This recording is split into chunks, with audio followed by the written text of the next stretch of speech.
Imagine, like a single stretch of land that is so incredibly valuable and so strategically placed that for basically 300 years, the armies of 3 different continents just bled into its sand. Right. It's a completely massive geographical chessboard. Exactly. We are talking about a region where the Byzantines, the Egyptian Fātimids, the Turkish Saljuqs, the European Crusaders, and eventually even the Mongols, they all just threw their absolute worst at each other trying to control it. Yeah, everyone wanted a piece of it. So today, we are pulling out a map of the medieval Middle East, specifically the region known as Bilād al-Shām. And if you look at a modern map today, this covers, modern-day Syria, Lebanon, Jordan, and Palestine. And to guide us through this kind of historical labyrinth, we are drawing really heavily on a deeply comprehensive chapter by the historian Anne-Marie Ade. It's featured in the New Cambridge History of Islam. And the mission for you, the listener, in this deep dive into the source material is to really understand how this deeply fractured region somehow survived this state of near constant invasion between the 11th and 13th centuries. Yeah, it's wild. We're going to explore how internal political division basically laid down a red carpet for the Crusader conquests, how the region eventually unified to push back, and how, in this bizarre paradox, it managed to maintain a booming, incredibly wealthy economy while the world essentially burned around it. Okay, let's unpack this. Because, history is usually fed to us as this very simple, easily digestible narrative. Right. Good guys and bad guys. Exactly. You sit in a classroom and it's framed as, East versus West or straightforward clash of civilizations. But this source material entirely shatters that illusion. It really does. It's so much messier. It proves that this era was actually just a chaotic, multi-sided battle royale. I mean, we are going to look at Muslims allying with Christians to fight other Muslims, neighborhood street gangs acting as ad hoc National Guards. Which is just crazy to think about. Totally nuts. And, military tutors launching hostile takeovers against the child kings they were supposed to protect. It just completely rewrites the simplistic narrative you think you know. Yeah, it forces us to abandon that modern nationalistic lens. We like our maps to have solid colors, clear borders. Oh, for sure. But to really grasp the volatile politics of Bilād al-Shām, we have to start with the physical board this game was played on. The geography of this region didn't just, influence its political destiny, it actively dictated it. Right. And just as importantly, the physical landscape shaped the incredible diversity of the people who actually lived there. You really cannot understand the warfare without first understanding the terrain. So let's map out that terrain for you. Picture the borders of Bilād al-Shām. To the east, you have the winding Euphrates River. To the west, the Mediterranean Sea, and the whole region extends south all the way to the Egyptian border, which is essentially the Sinai Peninsula. But the source points out that geographically, this isn't just one big flat block of land. It is split into 3 very distinct long zones that run parallel to each other, all the way from north to south. Right, so if you're moving from west to east, you first encounter the coastal fringe. And this is a line of fortified ports, cities like Tyre, Acre, and Tripoli. Okay, the coast. Then, moving just slightly inland, you hit a massive geographical barrier. It's a double chain of mountains with these deep depressions running between them. Wow. And finally, pushing further east past those mountains, you enter the third zone. This is where the arid desert steppe meets the really large ancient agricultural cities of the interior, the heavyweights, basically, like Damascus, Homs, Hama, and Aleppo. I was reading through this geographical breakdown, and the best way I can picture it is basically a 3-lane highway. But every single lane has completely different speed limits, different vehicles, and totally different rules of the road. That is a great way to look at it. Right. The coast is the fast lane. It's built for international trade, maritime movement, and spoiler alert, it is exactly where the Crusaders eventually set up their logistical hubs. Exactly. The interior cities way out east, those are the heavy-duty political engines. That is where you have the massive agricultural wealth, where the giant cavalry armies march, and where the big Islamic dynasties build their sprawling capitals. And then you have that middle lane, right? The mountains. Yeah, and what's fascinating here is how that specific middle lane, the mountain ranges, acted as a literal physical shield. The shield from what, exactly? Well, in the medieval era, power was projected through heavy cavalry. If you were a centralized empire, your absolute strength lay in horses. But horses are nearly useless in rugged, steep, rocky mountain passes. Oh, right. Because you can't charge up a cliff. Exactly. Because this terrain was so inaccessible, it naturally attracted people who just needed to be left alone. It became a sanctuary. Throughout the 11th to the 13th centuries, these mountains were a place of refuge for minority groups and ascetics, both Christian and Muslim. So it's like a highly secure rest stop that the highway patrol just can't reach. Precisely. You had groups like the Maronite Christians, the Druze, and the Ismaili Shis flocking to these high altitudes. And they just stayed there. Yeah, they were able to maintain this really fierce independence, preserve their distinct religious practices, and at times openly rebel against whatever central authority claimed to rule the region, entirely because the rugged geography made them practically untouchable by the massive armies of the plains. And the sheer diversity inside this three-lane highway is staggering. We aren't just talking about a couple of different factions fighting it out. Not at all. You have the descendants of the ancient indigenous Syrian populations who have been there since, before the Romans, and they're mixing with the Arab populations who conquered the region back in the 7th century. Right. Out in the eastern steppe, you have Arab Bedouin tribes who completely dominate the nomadic lifestyle. Then you have Berbers who marched all the way from North Africa with the Egyptian armies. And it doesn't stop there. No. You have Westerners, referred to as Maghariba, who traveled from places like Spain and Morocco just to study in the local religious schools. You have Kurds, you have Turks flowing in from the east, and you have Armenians. And that is just the ethnic breakdown. The religious landscape is equally, if not more, complex. Yeah, tell me about it. Within the Islamic faith, you had the Sunni majority, but you also had Twelver Shis, Ismaili Shis, and the newly formed Druze faith. Right. And the Christian population was definitely not a monolith either. They were heavily represented and deeply divided. You had Melkites, Jacobites, the Maronites in the mountains, like we mentioned, and even small communities of Nestorians. Add to that the really vibrant Jewish communities living in the major urban centers. It is crucial to emphasize that early in this period, long before the Crusaders arrived and polarized everything, Christians and Jews were deeply integrated into the political machinery. Really? Like holding office? Yes, absolutely. The local Arab dynasties, such as the Mirdasids, who were ruling in Aleppo, frequently employed Christians as viziers, which is essentially the role of a prime minister or chief administrator. Okay, so if you were a ruling empire, you look at this region and you see a fractured geography, dozens of different ethnic groups, a highly complex religious spectrum, and mountain fortresses full of heavily armed religious minorities. How on earth does anyone possibly govern this? It sounds completely ungovernable. Well, it was virtually impossible to control from a distance. And that brings us to the first major imperial power in our timeline, the Fatimid Caliphate of Egypt. Right, the Fātimids. Because imposing order on this diverse landscape was so exceptionally difficult, the Fātimids essentially spent 100 years just trying to keep their fingernails dug into the region. Ultimately, the geography and the demographics just broke them. This period of Fātimid frustration covers roughly the year 970 to 1076. To set the stage, the Fātimids are this massive, wealthy, incredibly powerful dynasty based in Cairo, Egypt. Religiously, they are Ismaili Shis. Correct. In 970, they marched their armies north out of Egypt and managed to capture southern Syria, including the crown jewel city, which is Damascus.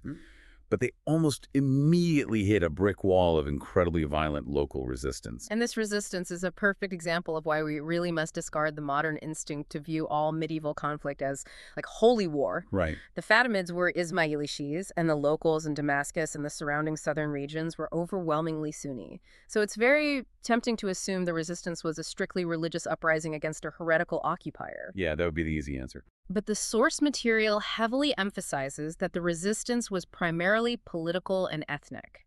It was the local Arab and Persian elites resisting a military force they viewed as completely alien.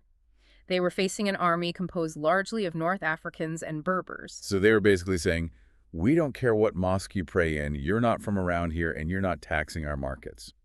Exactly. To prove how little religion mattered compared to political autonomy, the local Sunni populations of Damascus actually forged an alliance with the Qarmatis. Wait, who were they? The Qarmatis were a radical militant offshoot of Ismaili Shiism, the very same broader sect as the Fātimids. No way. So they teamed up with the radicals. Yes.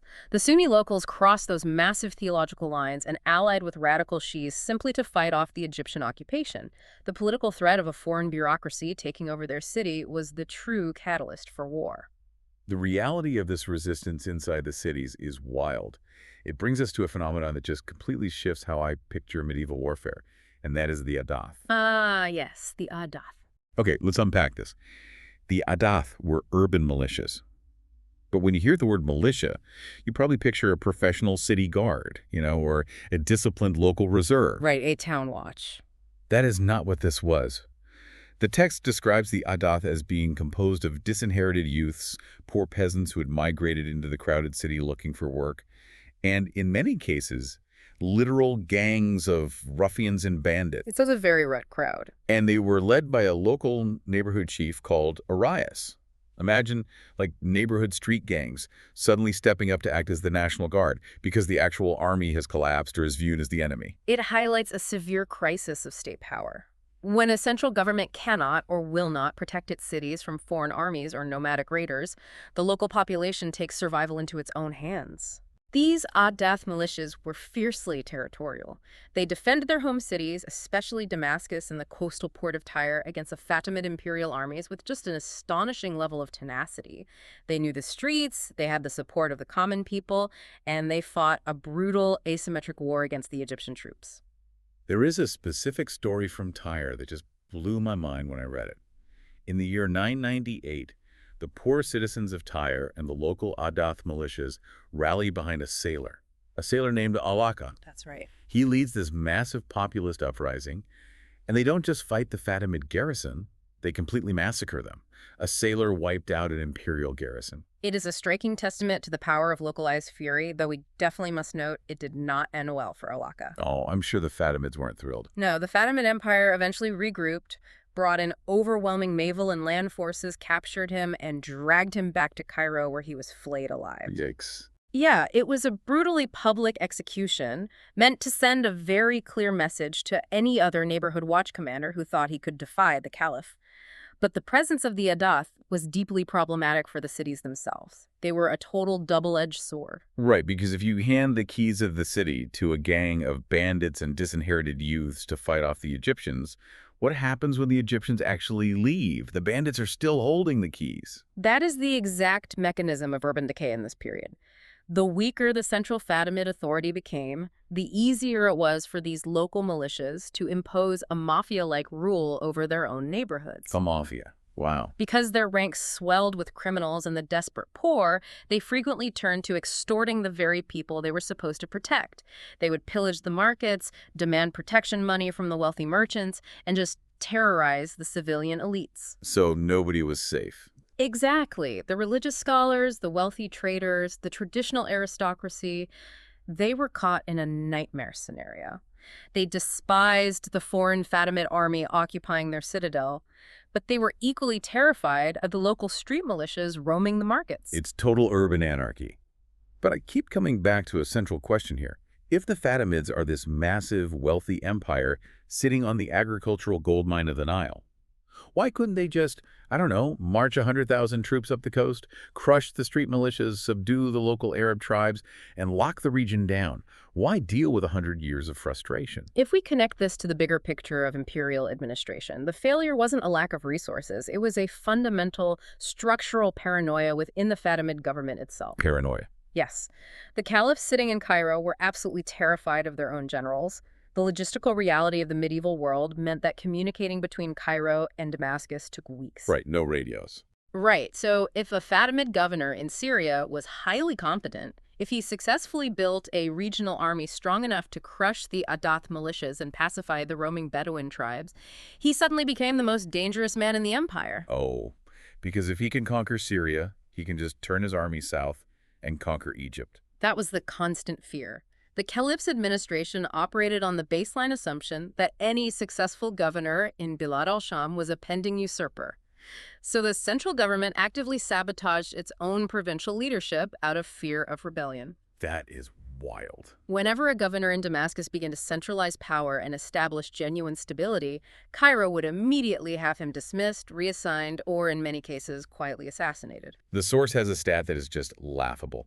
In the early 11th century, the city of Damascus went through something like a dozen different Fātimid governors in the span of just 9 years. It's absurd. You can't even unpack your bags, let alone establish an economic policy or a defense perimeter if you are fired after 8 months. It guarantees administrative paralysis. You cannot establish long-term treaties, you cannot protect international trade routes, and you cannot pacify hostile nomadic tribes if the face of the government changes every few months.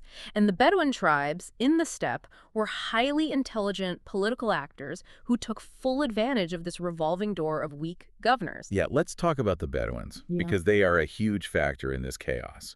Out in the eastern lane of our highway, you have the Banu Tay tribe operating down south in Palestine. Yes. The text indicates they were mostly interested in straightforward pillaging and extracting wealth.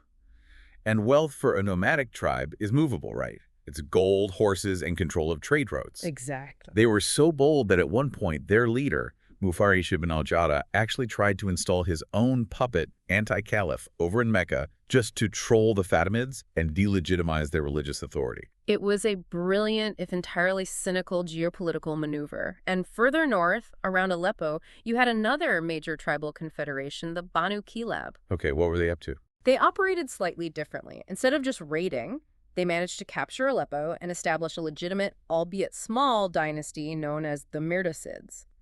The Mirdasids actually tried to transition from nomadic warlords to urban administrators, utilizing traditional Islamic institutions and employing Christian viziers to run their bureaucracy, like we mentioned earlier. Right. So the Arab tribes were not a monolith of raiders. They adapted to whatever strategy yielded the most control.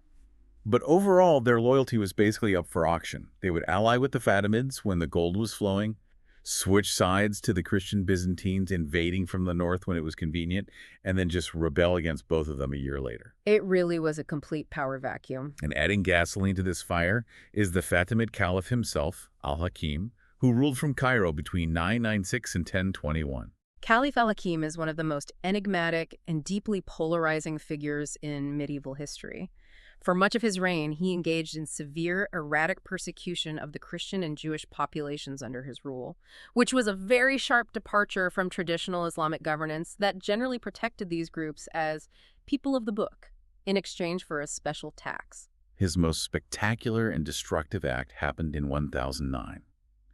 He ordered the complete systemic destruction of the Church of the Holy Sepulchre in Jerusalem. Yes. We are talking about the physical site where Christians believe Jesus was crucified and resurrected. It is the absolute holiest site in the Christian world, and he just brings in the demolition crews and levels it to the bedrock. The psychological shockwave of that destruction really cannot be overstated. It reverberated across the Mediterranean and deeply traumatized European Christians. It planted seeds of religious grievance that would absolutely bear fruit decades later during the Crusades. I can imagine. Now, the source makes a point to note that toward the very end of his reign, al-Hakim unpredictably reversed course. He halted the persecutions, ordered the return of confiscated properties, and allowed Christians and Jews who had been forced to convert to return to their original faiths. But, the damage to the region's stability was done. And his weird, erratic reign creates a massive demographic shift that brings us back to the mountain lane of our highway. Yes, the genesis of the Druze faith. Around the year 1017, certain radical elements within the Ismaili sect in Egypt began to preach a startling new theology. They proclaimed that Caliph al-Hakim was not just a political or religious leader, but an actual manifestation of the divine. Wow. Okay. When al-Hakim rode out into the desert one night in 1021 and mysteriously vanished, most historians assume he was quietly assassinated by members of his own family. His followers refused to believe he was dead. They claimed he had gone into a state of occultation or hiding and would return at the end of days. I can imagine the new political administration in Cairo did not love a rogue sect claiming the dead, erratic caliph was actually God. No, they were violently purged from Egypt. So these early Druze believers fled the Nile and migrated into Bilād al-Shām. Looking for survival, they bypassed the dangerous militia-run cities and the Bedouin-controlled steppes, and they headed straight up into the mountains. The safe lane. Yes. They settled in the rugged terrain of southern Lebanon, the foothills of Mount Hermon, and the Jabal Sumak in northern Syria. The impenetrable geography provided them the isolation they needed to survive persecution, allowing the Druze community to take root and endure in those exact same mountains to this very day. Okay, so let's take a snapshot of the region around the mid-1000s. The central government in Egypt is paralyzed by its own paranoia, constantly assassinating its own local governors. The major interior cities are being extorted by neighborhood mafia gangs. The eastern steppes are controlled by opportunistic Bedouin warlords. and the mountains are filled with isolated, heavily armed religious minorities. That's the board. The whole place is fracturing. Nature abhors a vacuum, and this was a massive one. Into this total chaos steps a completely new, terrifyingly efficient military force from the distant east. The arrival of the Seljuk Turks. This is a seismic event that permanently alters the trajectory of the Middle East. We are transitioning from centuries where political power was dominated by Arabs, Persians, and Berbers to an era that will be dominated for centuries by Turkish military elites. The watershed moment is the Battle of Manzikert in 1071. The Saljuq Turks, migrating out of Central Asia, meet the massive army of the Byzantine Empire and absolutely annihilate them. With the Byzantine border shattered, Turkish warriors just flood westward into Syria and Anatolia. Right. Now, the source draws a really specific critical distinction here. Turkish people were not entirely new to the locals. The Fātimids had been purchasing Turkish slaves from the Eurasian steppes for generations, converting them to Islam, and training them as elite soldiers called Mamluks. But these new Seljuk arrivals were a totally different breed. These were free Turkoman nomadic warriors. That distinction is paramount. A Mamluk slave soldier, despite his elite status, is deeply integrated into the existing military and bureaucratic hierarchy of the state that purchased him. His loyalty is theoretically tied to the imperial center. Makes sense. But these incoming free Turkoman nomads operated outside of any established state structure. They were fiercely independent, organized entirely around their own tribal leaders, and primarily motivated by conquest, expansion, and plunder. And when they first hit Bilād al-Shām, it wasn't a peaceful integration, it was an apocalypse. Yes. The text describes horrific initial devastation. Yeah. They swept through the agricultural zones, pillaging everything they could carry. They laid siege to massive cities like Damascus and Aleppo, literally starving the populations into submission. The trauma of this invasion indiscriminately crushed everyone. Sunni Muslims, Shia Muslims, Christians, and Jews. They all suffered under the initial waves of Turkoman violence. But the paradox of nomadic conquest is that once the plunder is exhausted, you have to find a way to rule the ashes. Right, you can't just raid forever. Once the Seljuks settled into the cities they had starved, they transitioned from raiders to administrators. They violently suppressed the local Adaf militias, pushed the Bedouin tribes back into the deep desert, and brutally restored urban order. And with that order, they initiated a massive systemic cultural and religious shift. Right, because the Seljuks weren't just bringing swords, they brought a very specific ideology.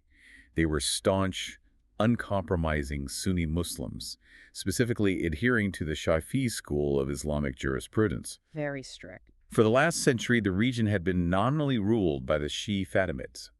The Seljuks saw it as their divine mission to completely overwrite that legacy and enforce Sunni orthodoxy across the Middle East. And this raises an important question. How do you force a massive population to change its religious alignment? You can't just arrest everyone. Exactly. The Seljuks knew you couldn't do it purely through military force. You have to capture the institutions. So they imported highly educated, fiercely Sunni Persian and Iraqi bureaucrats to run their new government.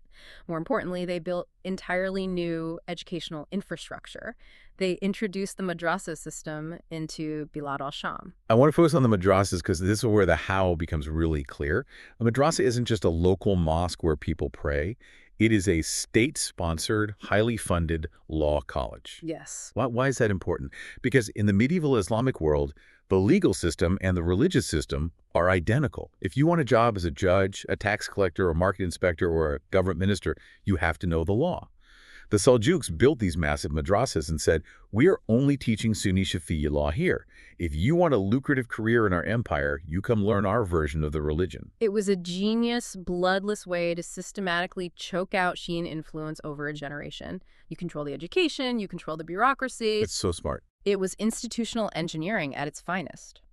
They also sponsored Sufi lodges, called khanqahs, bringing Iranian mystical traditions westward to capture the spiritual loyalty of the common people.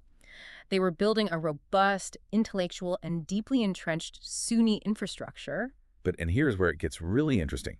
While they are building this incredibly sophisticated religious infrastructure, they simultaneously introduce military and political customs that completely blow up the region all over again. Oh, yes. They bring in two concepts from the East, the Ica system and the Atabeg system. Let us examine the mechanics of these two systems, because they are the engines that drive the hyperfragmentation of the 12th century. We will start with the Iqta. The Seljuk Empire was vast, stretching from Central Asia to the Mediterranean. Massive. Maintaining a massive standing army on a centralized cash payroll was logistically impossible. So they utilized the ika, which is essentially a revenue assignment. It's medieval tax farming. Instead of the Sultan's treasury paying a general a bag of gold every month, the Sultan points to a fertile valley or a rich market town and says to the general, "That town is your ikwata. You have the legal right to collect all the taxes from those farmers and merchants. In exchange, you use that money to feed, arm, and maintain a specific number of cavalrymen, and when I call for war, you show up with them." Correct. It decentralizes military funding. Now, let us add the second concept, the Atabeg. The Seljuk ruling family, deeply rooted in their nomadic, tribal heritage, held the distinct conception of sovereignty. They didn't believe the empire belonged solely to the eldest son. Right. They believed that sovereignty was shared among all male members of the royal bloodline. Consequently, a ruling sultan would often carve off massive provinces and grant them to his younger brothers, his sons, or even his infant nephews. Which sounds incredibly dangerous. You don't hand the city of Damascus to a 6-year-old child. You do not. And that is why the sultan would assign an Atabeg. An Atabeg was a battle-hardened veteran military commander. He was assigned to be the legal guardian, the military proxy, and the personal tutor to the young royal prince. The Atabeg essentially ran the province and commanded the army while the prince grew up. So what does this all mean? Let's look at this through a modern lens. I see this Ikat on Atabeg combination, and it looks exactly like a corporate franchise model that is legally designed to result in a hostile takeover. Oh, absolutely. Think about the incentives. You take a highly ambitious, heavily armed general, you give him his own independent, self-sustaining revenue stream, the Ikar. Then you make him the absolute legal authority over a vulnerable child king, the Atabeg. I look at that and think, are you just begging this general to steal the throne the second the Sultan in the capital dies? What is the insurance policy against him just taking over? To us, it looks like a recipe for disaster. But you have to view it through the Seljuk cultural paradigm. They genuinely believed that the prestige and quasi-divine right of the royal bloodline would compel loyalty from their commanders. They actually thought that would work. They assumed the Atabeg would respect the inherent superiority of the prince.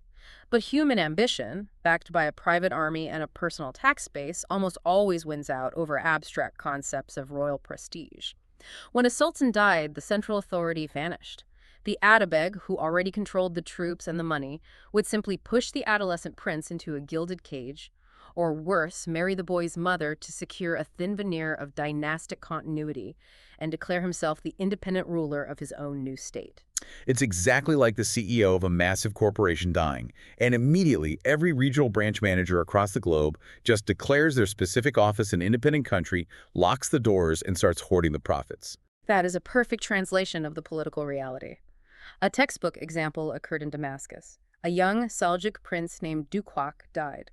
His Atabeg, a formidable commander named Tottikin, didn't hand the city back to the Central Empire. He simply took over, married into the family, and founded his own independent dynasty, the Bilāds. Wow. This process replicated itself across the map. By the final years of the 1090s, the grand, unified Seljuk Empire in Syria was completely shattered.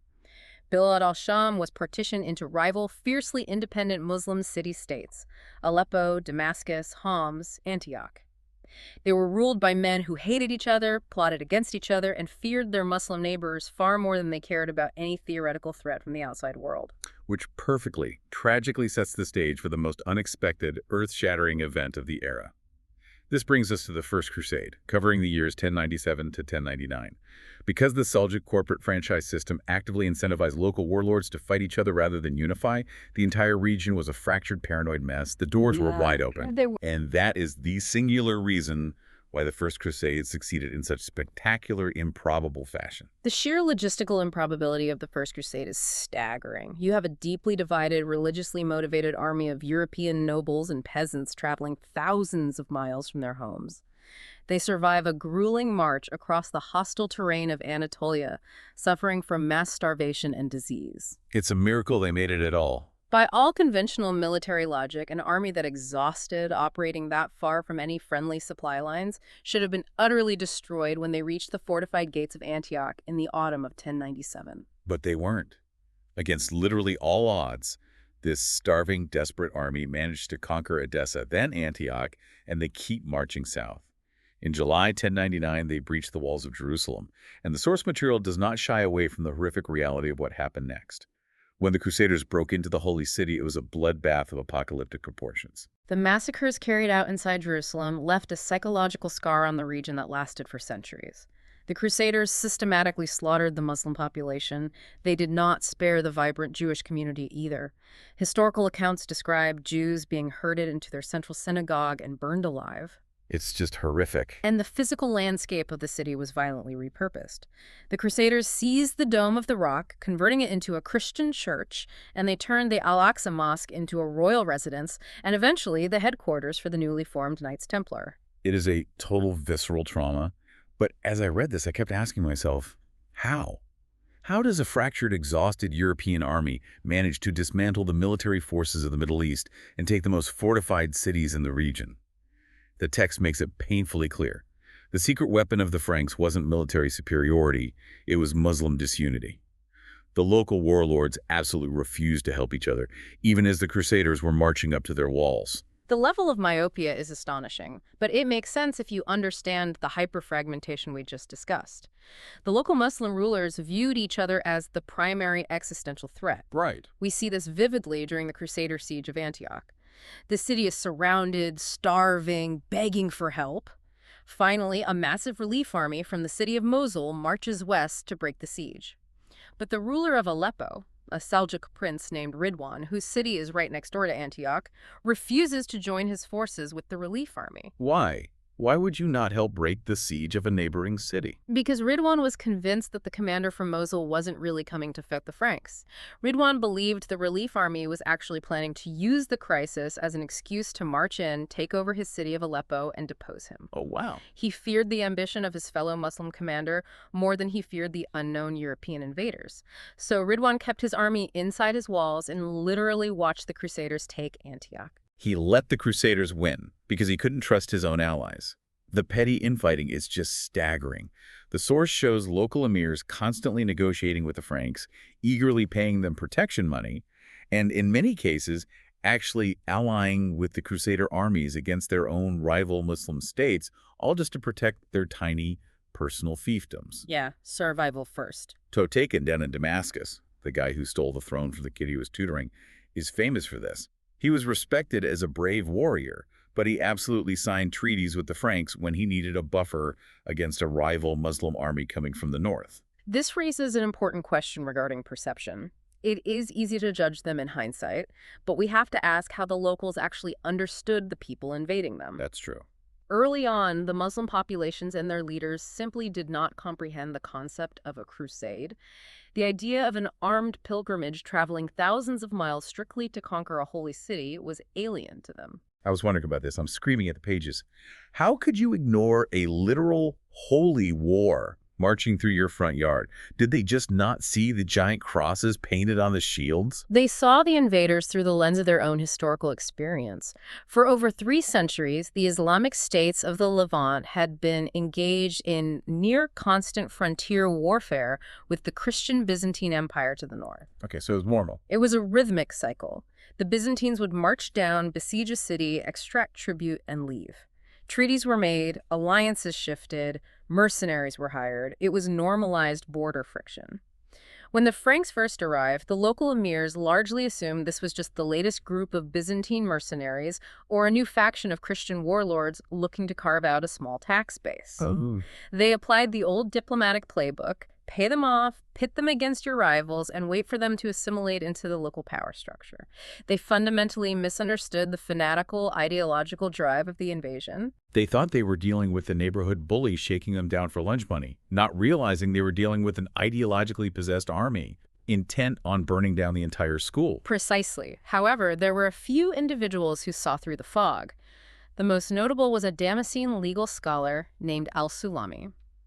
Shortly after the horrific fall of Jerusalem, al-Sulami sat in the Great Mosque of Damascus, watching the traumatized refugees pour into the city, and he wrote a treatise. What does he say? He was the first to correctly diagnose the geopolitical reality. He argued that the Crusades were not a random border raid, but a concerted, religiously driven Christian expansion across the entire Mediterranean basin. He explicitly linked the invasion of Bilād al-Shām with the ongoing Christian conquests, pushing Muslims out of Sicily and the Iberian Peninsula. He saw the whole board. He connected the dots across the Mediterranean.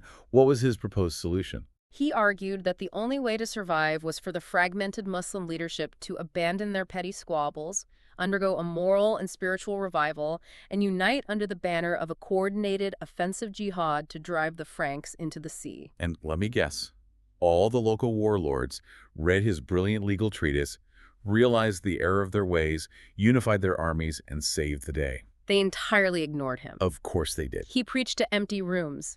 The local emirs were far too addicted to their Iqata revenues and their bitter rivalries to heed a scholar's warning.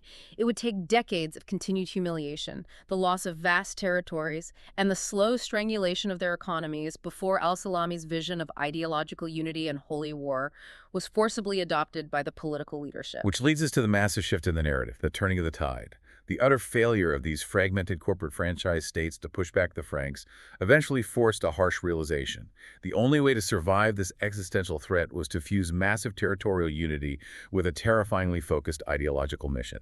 And the architects of this new era were the Zangids. The counteroffensive begins with a fierce, ambitious Turkish emir named Zangi. In 1128, through a mix of diplomacy, treachery, and military force, Zangi manages to seize control of Aleppo. Okay, a strong man. Now, Zangi was not a pious holy warrior in the mold al-Sulami envisioned. He was a ruthless pragmatist. He spent his early years doing exactly what every other warlord did, fighting other Muslims. He spent years securing his eastern flank, ensuring that rival Muslim states in Iraq could not attack his supply lines to his home base in Mosul. But once he secures his rear, he finally turns his attention west to the Franks. In 1144, Zangi executes a brilliant siege and shocks the entire Mediterranean world by capturing the Crusader state of Edessa. The fall of Edessa is a watershed moment. It was the first time since the arrival of the First Crusade, nearly 50 years prior, that a major Crusader territory had been permanently, violently retaken by the Muslims. It proved it could be done. The psychological impact was immense. For the Muslims, it broke the aura of Frankish invincibility. It proved that if an army was large enough and well-led, the Crusaders could be beaten. For Europe, the news of Edessa's fall triggered absolute panic. The Pope issued a papal bull, and the frantic response materialized as the Second Crusade. The Second Crusade, arriving in 1148, is led by the heavyweights of Europe, the King of France and the King of Germany. And they proceed to make what has to be one of the most inexplicable, self-destructive strategic blunders in medieval military history. It's legendary. Instead of marching north to attack Zangi's expanding aggressive empire around Aleppo, they decide to march their massive army south and lay siege to Damascus. It defies all geopolitical logic. For decades, the local rulers of Damascus had viewed the aggressive expansion of Zangi with deep terror. Damascus wanted to remain independent, and they correctly identified Zangi as the greatest threat to their autonomy. Consequently, Damascus had maintained a pragmatic, formal alliance with the Crusader Kingdom of Jerusalem.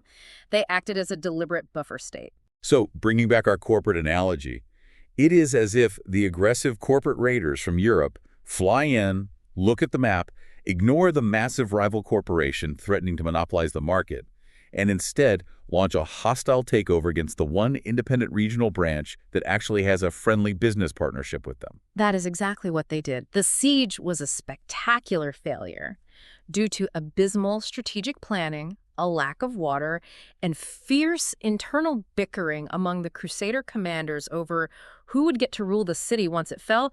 The siege collapsed in merely 4 days. 4 days. But the political fallout was catastrophic for the Franks.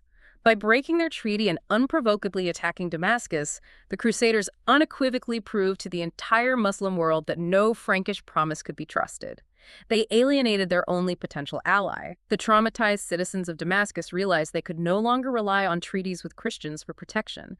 They needed a stronger shield. And that shield was Zangi's son and successor, Nur al-Din. Damascus essentially throws open its gates and runs directly into his waiting arms. Yes. Nur al-Din is the pivot point of this entire era. He takes the brutal military pragmatism of his father and elevates it. He manages to do what no one else could do. He unifies the massive economic engines of Aleppo and Damascus under one banner. And he doesn't stop there. No, he goes for the prize. Through his top commanders, a Kurdish general named Shirkuh and Shirkuh's nephew, a young man named Saladin, Nur al-Din orchestrates the conquest of Egypt. In 1171, they officially dismantle the Shiite Fatimid Caliphate. Suddenly, the fragmented map is gone. The Crusader states are entirely surrounded by a single, terrifyingly unified Muslim empire stretching from the Euphrates to the Nile. But territorial conquest was only half of Nur al-Din's genius.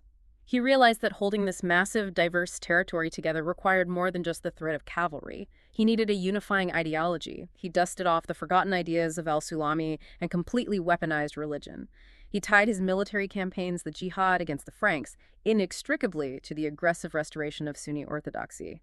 He orchestrated a masterclass in medieval state propaganda. This is where the mechanics of power get fascinating. If you are a 12th century warlord trying to brand yourself as the ultimate holy warrior, how do you actually do that without social media or a printing press? Right, it's not easy. Nur al-Din did it through architecture and patronage. He poured vast amounts of wealth into building dozens of new madrasas to educate a deeply loyal generation of Sunni legal scholars who would preach his virtues in the mosques. He heavily funded those Sufi khanqahs, capturing the spiritual loyalty of the masses who revered the mystics. Building the brand. Exactly. He commissioned poets and scholars to write emotional treatises detailing the sanctity and holy merits of Jerusalem, making sure the populace was constantly reminded of the trauma of 1099 and the divine imperative to take the city back.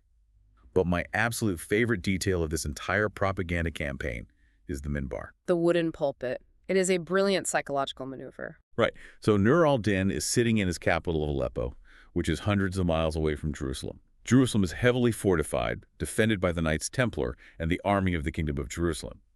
But Nur al-Din orders the most skilled artisans in his empire to construct an incredibly beautiful, intricately carved, massive wooden minbar or mosque pulpit. It was gorgeous. He puts it on display and publicly declares, "I am building this pulpit today so that on the day we conquer Jerusalem, it will be carried into the city and placed inside the Al-Aqsa Mosque."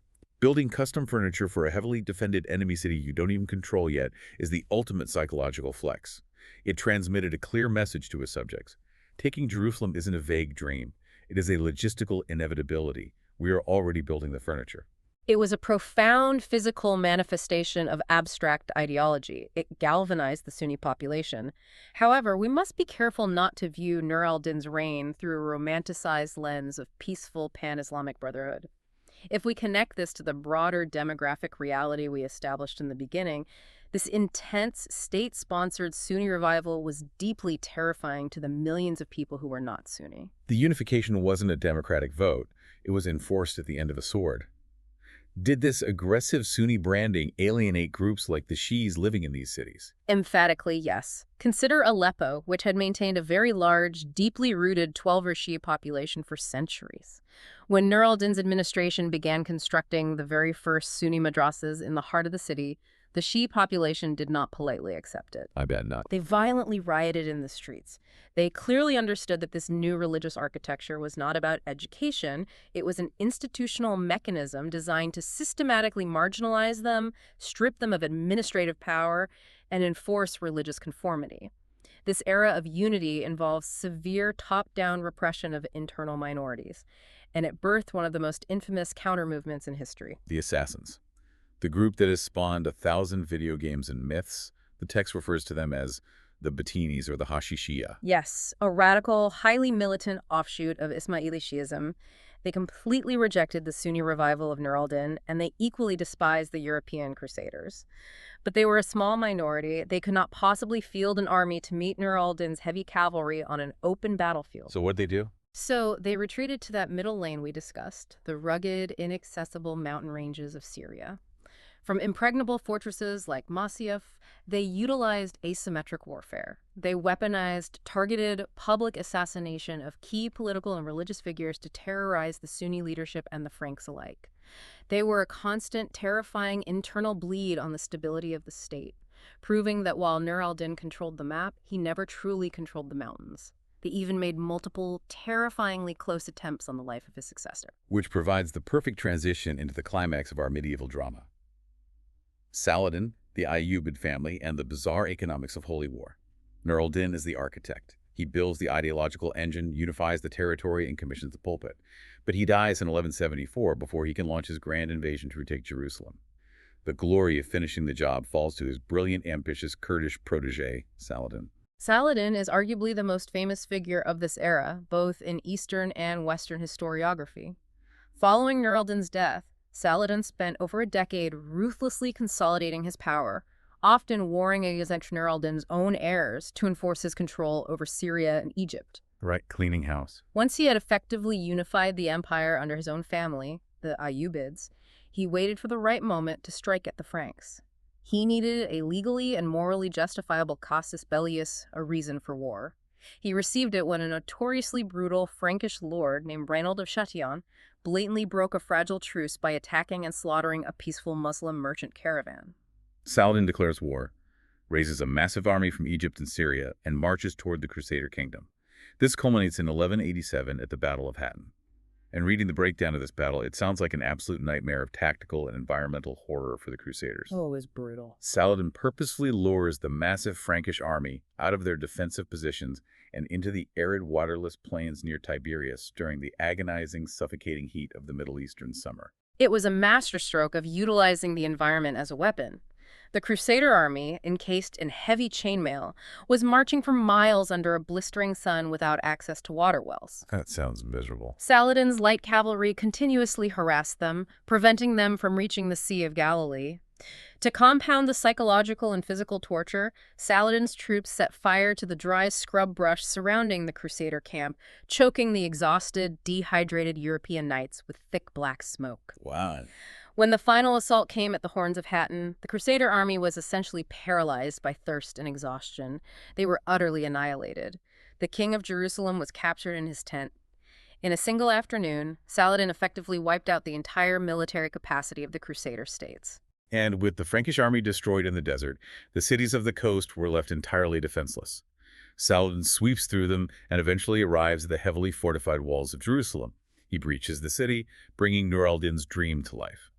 But the source material draws a very deliberate, stark contrast between how the Crusaders handled the conquest of Jerusalem in 1099 and how Saladin handled it in 1187. The contrast is central to Saladin's historical legacy. When the Crusaders breached the walls 88 years earlier, they engaged in indiscriminate slaughter, wading knee-deep in the blood of Muslims and Jews. When Saladin took the city, he strictly forbade massacres. Quite the difference. He established a system of ransoms. Those who could afford to pay a specific tax were granted safe conduct and escorted by Muslim troops to the coast, where they could sail back to Europe. Those who could not pay were enslaved, which was the brutal reality of medieval warfare. But the streets did not run with blood. It was a calculated demonstration of Islamic mercy and imperial discipline, heavily propagandized to contrast his piety with Frankish barbarity. Oh, and Nur al-Din's beautiful wooden minbar. Oh, did he use it? Saladin had it brought from Aleppo and installed exactly where Nur al-Din promised it would go. It's an incredible climax to a century of warfare. But the narrative doesn't end with a happily ever after of unified peace. Saladin's victory at Jerusalem immediately sparks the massive Third Crusade, bringing legends like King Richard the Lionheart of England crashing onto the shores of Bilād al-Shām. Right. Richard is a brilliant tactician. He manages to capture the coastal port of Acre, but despite years of grueling warfare, he cannot punch through Saladin's defenses to retake Jerusalem. The effort, however, bleeds Saladin's empire dry. When Saladin finally dies of illness in Damascus in 1193, he leaves behind a legendary, almost mythical reputation across 2 continents, and a treasury that is practically empty. He spent every gold coin he had on the war. And this is where the grand narrative of unified, ideological holy war violently collides with pragmatic, messy human nature. Upon Saladin's death, the vast, unified empire he built instantly fragments. The Ayyubid dynasty reverts to what the historian Anne-Marie Aday accurately described as a family consortium. So they break it apart. Saladin's various brothers, sons, and nephews simply carve up the empire into personal fiefdoms. One prince takes control of the wealth of Egypt, another claims the prestige of Damascus, another fortifies Aleppo. They nominally acknowledge the Sultan sitting in Cairo as the head of the family, but in reality, they operate as fiercely independent, deeply paranoid rival states. It's the Seljuk corporate franchise system all over again. The great founder dies, and the regional managers immediately start plotting to steal each other's branches. It never changes. The overarching priority instantly shifts from fighting the Crusader threat to frantically preventing your own cousin from marching an army into your territory. And this paranoid family drama directly leads to what has to be one of those astonishing, head-scratching diplomatic events of the entire Middle Ages, the giveaway of Jerusalem in 1229. I'm still reeling from the details of this. It is an event that perfectly illustrates the triumph of cynical geopolitical survival over religious ideology. Let us set the stage. The Ayyubid Sultan ruling Egypt is a man named Al-Kamil. He is Saladin's nephew. Al-Kamil is locked in a bitter, escalating territorial dispute with his own brother who is ruling Damascus. Okay, sibling rivalry. Al-Kamil is terrified. He receives intelligence that his brother in Damascus is attempting to hire a massive army of incredibly fearsome, ruthless Turkish mercenaries from Central Asia, known as the Khwarezmians, to march down and invade Egypt. Al-Kamil desperately needs a powerful military ally to secure his northern border against his own family. So where does the Muslim Sultan of Egypt look for an ally? He looks at the invading Christian army. He turns to the Holy Roman Emperor Frederick II, who has just arrived off the coast of Palestine leading the Sixth Crusade. Now, Frederick II is an incredibly fascinating guy. He grew up in Sicily, which was a melting pot of cultures, so he actually speaks fluent Arabic and appreciates Islamic science. He was very unique for his time. But his political position is incredibly weak. He didn't bring a massive army, and he is actively feuding with the Pope. In fact, the Pope has literally excommunicated Frederick II from the Catholic Church for delaying his crusade. So you have a Muslim sultan terrified of his brother and an excommunicated Christian emperor who needs a quick political victory to wave in the Pope's face. They open back-channel negotiations, they write letters, they exchange lavish gifts, they discuss philosophy, and eventually, to secure a 10-year non-aggression pact and guarantee that the Crusaders will act as a buffer against his brother in Damascus, Sultan Al-Kamil agrees to a treaty. The giveaway. He signs a piece of paper that literally hands the holy city of Jerusalem back to the Franks. I'm acting as the proxy for every listener right now when I say, wait, what? Saladin bankrupts his entire empire, exhausts his armies, and spends his entire adult life fighting a grueling existential war to win back Jerusalem. And just one generation later, his nephew quietly trades it away in a backroom deal to a guy who isn't even liked by the Pope, just despite his own brother. I entirely validate your shock. It is an extraordinary betrayal of the dynasty's founding ideology, but it highlights the harsh, underlying geopolitical reality of the Ayyubid Empire. To Al-Kamil, maintaining his unshakable grip on the agricultural wealth and massive tax revenues of the Nile Delta in Egypt was vastly more important to his survival than the symbolic, emotional, and religious value of holding Jerusalem. How did the actual people living in the region react to this? Yeah. They must have lost their minds. The emotional devastation was profound. When the news broke, the Muslim populations in Damascus and throughout the region were heartbroken and furious. They felt utterly betrayed by Saladin's bloodline. Interestingly, the reaction in Europe was equally toxic. The Pope wasn't happy. The Catholic Church was enraged that an excommunicated rogue emperor had achieved through diplomacy what kings had failed to achieve through blood, and they were furious that the treaty allowed Muslims to retain control of the Temple Mount for prayer.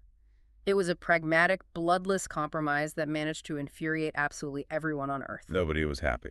And inevitably, it did not last. Once the 10-year truce expired, the political winds shifted, and Jerusalem was violently retaken in 1244 by those exact same Khwarezmian mercenaries that Al-Kamil had been so terrified of. This entire 300-year period feels so overwhelmingly defined by destruction. We have crusades, counter-crusades, sieges, assassinations, starvation. But the source material highlights a massive, glaring paradox that runs right through the middle of the bloodshed.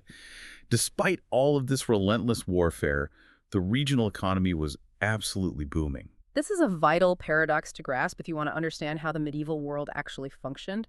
Mm-hmm. Warfare and commerce operated on parallel, sometimes directly intersecting tracks. Ideological holy war rarely got in the way of a profitable profit margin. Right. By the 13th century, while popes in Rome were issuing fiery bulls demanding the destruction of the infidel, Italian merchants from maritime republics like Venice, Genoa, and Pisa were calmly sailing into the Levant and setting up permanent, highly organized commercial operations right inside the bustling markets of Muslim-controlled Damascus and Aleppo. So you literally have Venetian merchants sitting in a cafe in Aleppo, negotiating bulk prices on pepper with Muslim traders, while 50 miles away, their respective armies are trying to slaughter each other over a fortress. Precisely. The pragmatism of trade superseded the ideology of war. These Italian republics signed incredibly detailed commercial treaties with the Ayyubid emirs. The treaties established fixed customs rates, guaranteed the physical safety of European merchants traveling inland, and granted them the right to build huge warehouses, known as funduks, to store their goods. So they were fully integrated into the economy. The mechanics of this trade were incredibly lucrative. The Italians were buying luxury goods that flowed into Syria from the Far East. Spices like pepper and cinnamon, incense, pearls, as well as locally produced cash crops like high-quality cotton and refined sugar. In return, the European merchants sold heavy commodities that the Middle East desperately needed: timber for building ships, iron and copper for forging weapons, and fine woolen textiles from Flanders. We are talking about massive international supply chains operating through active war zones. The source mentions a fascinating historical document, a record of customs charges from the Crusader-held port city of Acre from around the year 1245. Acre is essentially the Wall Street of the Mediterranean at this point. Yes. The customs document meticulously lists goods coming in from what they called Pianime, the pagan or Muslim countries. It lists endless shipments of spices, raw silk, and glazed ceramics flowing from Muslim lands into Christian ports. It proves definitively that money always crosses enemy lines. The Ayyubid princes recognized that taxing international trade was vastly more profitable than trying to blockade it. This immense influx of European silver and gold fueled massive urban expansion across Bilād al-Shām. The cities physically grew. Yeah, they had money to spend. They built new, heavily fortified caravanserais, essentially massive medieval motels with thick stone walls designed to safely house traveling merchants and their loaded camels overnight. The wealth allowed the Ayyubid princes to act as grand patrons of architecture. They were building magnificent new madrasas, ornate public baths, beautifully tiled mausoleums, and multiple massive hippodromes. I read that Aleppo alone had 5 different hippodromes built strictly for elite military training, horse racing, and playing polo. It paints a picture of a society that is incredibly wealthy, highly cultured, and deeply connected to global trade. However, that glittering architectural facade masked a fundamental rotting weakness in the foundation of their military system. The Ayyubid princes were incredibly wealthy, but their constant paranoia and civil wars had entirely alienated the local populace. They couldn't rely on local Adath militias, and they certainly couldn't trust their own cousins. To protect their wealth, they had to outsource their survival. And that fatal decision brings us to our final act. The collapse. The era of the Mamluks and the arrival of the Mongols. Because the Ayyubid family was too busy fighting itself, they eroded their own domestic military base.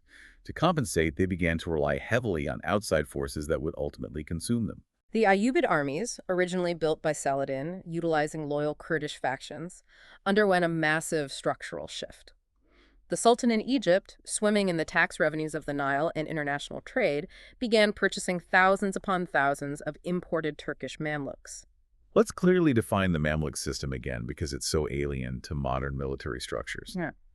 These are not mercenaries who sign a contract for gold. These are slave soldiers. Right. They are purchased as young boys, usually swept up from the Eurasian steppes near the Black Sea.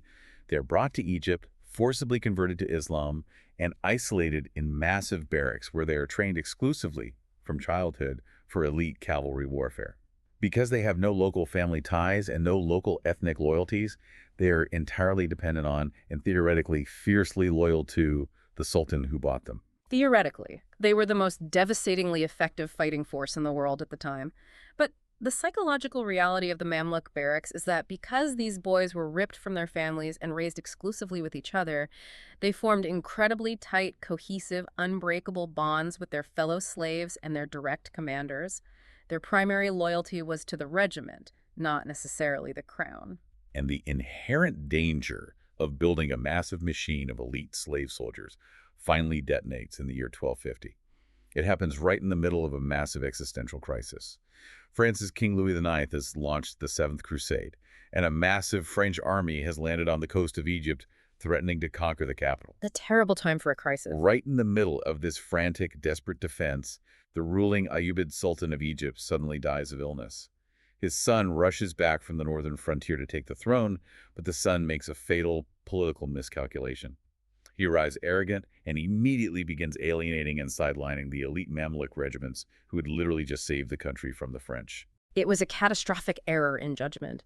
The Mamluks realized that the new Sultan viewed them as disposable tools, so they simply eliminated the problem. The Mamluk commanders assassinated the young Ayyubid Sultan in his own camp. Wow. Having severed the royal bloodline, they looked around, realized they held all the swords, controlled all the wealth, and commanded the only army capable of defending the state. They seized total political power for themselves, inaugurating the Mamluk Sultanate. It is the ultimate historical irony. The Ayyubid dynasty essentially outsourced their own defense to heavily armed slaves, entirely neglected their own domestic support, and then acted surprised when the hired help realized they didn't need a master anymore and simply took over the house. It raises a profound question about the sustainability of dynastic power in a hyper-militarized society. The Ayyubids fell victim to their own mythology. They assumed that the lingering legendary prestige of Saladin's name and their royal bloodline would be enough to keep the army docile and loyal forever. But in a region where political survival is entirely dictated by raw military strength, the men holding the swords eventually realize they no longer need the aristocratic middlemen. Power resides where power is exercised. Now, the Ayyubid princes who were still ruling the cities up north in Syria, places like Damascus and Aleppo, they refused to accept this. They tried to launch a counterattack against the new Mamluk regime in Egypt to take back the empire. But they were completely crippled by the exact same ethnic infighting that had plagued them for decades. Their armies fragmented, with Kurdish soldiers refusing to fight alongside Turkish soldiers. And while the last remnants of the Ayyubid family were busy bickering over who held the rightful claim to the throne of Damascus, the true apocalypse arrived from the east. The Mongol invasion. In 1258, the Mongol armies under Hulagu Khan did the unthinkable. They besieged and entirely sacked Baghdad, executing the Abbasid Caliph, and effectively ending the golden age of Islam. It was devastating. The psychological devastation was unparalleled. And the Mongols didn't stop. They swept westward into Bilād al-Shām in 1260. The divided, bickering Ayyubid princes of Syria stood absolutely no chance against the Mongol war machine. The Mongols easily captured Aleppo and marched into Damascus, permanently extinguishing the Ayyubid dynasty in the region. Their fractured corporate franchises were simply liquidated. It would ultimately fall to the newly established Mamluk regime in Egypt to march north, meet the Mongols in battle, and eventually halt their advance. But the mechanics of that Mamluk-Mongol war is a massive story for another day. Truly massive. What an incredibly exhausting, mind-bending historical journey. We started with the fractured geography of the three-lane highway and the Fātimid Empire failing to control local street gangs.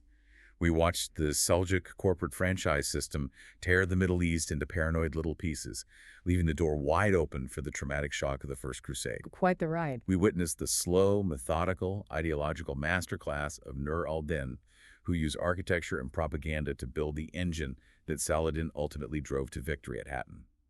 And then we watched the tragic, inevitable irony of Saladin's own family fighting over the spoils, trading away Jerusalem to an excommunicated emperor, and eventually being swallowed whole by the very slave soldiers they bought to protect them, right as the Mongol horde arrived to burn the rest of the board to ashes. It is a profound, layered lesson in the absolute fragility of political power, the danger of relying on mercenaries, and the complex, often contradictory nature of human motivation. But if there is one final lingering thought I want you, the listener, to mull over as we conclude our deep dive into these sources, I want you to mentally walk back into those bustling, spice-scented markets of Damascus and Aleppo. Back to the Venetian and Genoese merchants negotiating their tariffs. Yes. Think about the profound, world-shaping irony of their presence in those cities. While the fiercely pious kings of Europe were bankrupting their national treasuries, heavily taxing their peasants, and sending tens of thousands of knights to bleed and die in the desert fighting holy wars over rocky fortresses and religious ideology, European merchants were quietly, pragmatically sitting in Muslim cities making absolute fortunes. They were happily buying Syrian cotton, medicinal drugs, and Asian spices from the very people their kings were actively trying to slaughter. And that immense, quiet wealth flowing steadily back across the Mediterranean into the ports of Italy over centuries would eventually provide the economic foundation that funded the Renaissance. Looking at the broad, sweeping arc of history, it forces you to ask a truly disruptive question. Who actually shaped the future of the modern world? Was it the heavily armored knights dying in the sand for a castle? Or was it the pragmatic merchants negotiating trade tariffs over a cup of tea? That exact contradiction is why we do this. It is never just a map with solid colors and clear good guys and bad guys. It is a chaotic, interconnected web of human survival. Thank you for joining us on this deep dive into the source material. We hope it helped you understand the incredibly complex, multi-layered chessboard of Bilād al-Shām. Keep questioning the simple narratives you were taught, keep looking for the underlying mechanisms of power, and keep exploring the hidden layers of history.